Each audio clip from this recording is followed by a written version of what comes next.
Radio Antar Penduduk Indonesia atau RAPI 0121 wilayah Bener Meriah salurkan bantuan kemanusiaan ke Kecamatan Syah Utama pada Kamis 15 Januari 2026. Kegiatan itu kolaborasi RAPI 0117 wilayah Semelu dan Lembaga Laskar Melayu Bersatu Bagan Siapi Api, Kabupaten Rokan Hilir, Provinsi Riau yang bekerja sama dengan DPD Pujakesuma Bener Meriah.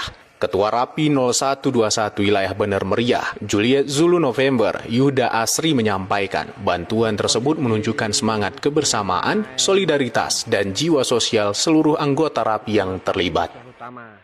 Assalamualaikum warahmatullahi wabarakatuh. Waalaikumsalam warahmatullahi wabarakatuh. Salam RAPI 5155 untuk kita semua.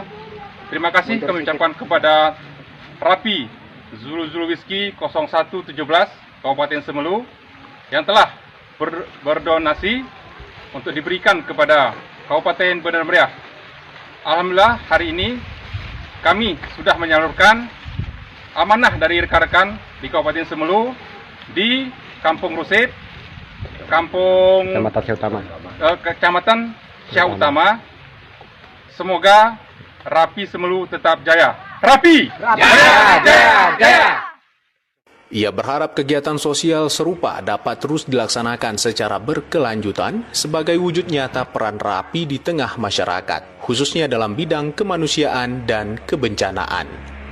Alfi Sahrin, RRI Takengon, melaporkan.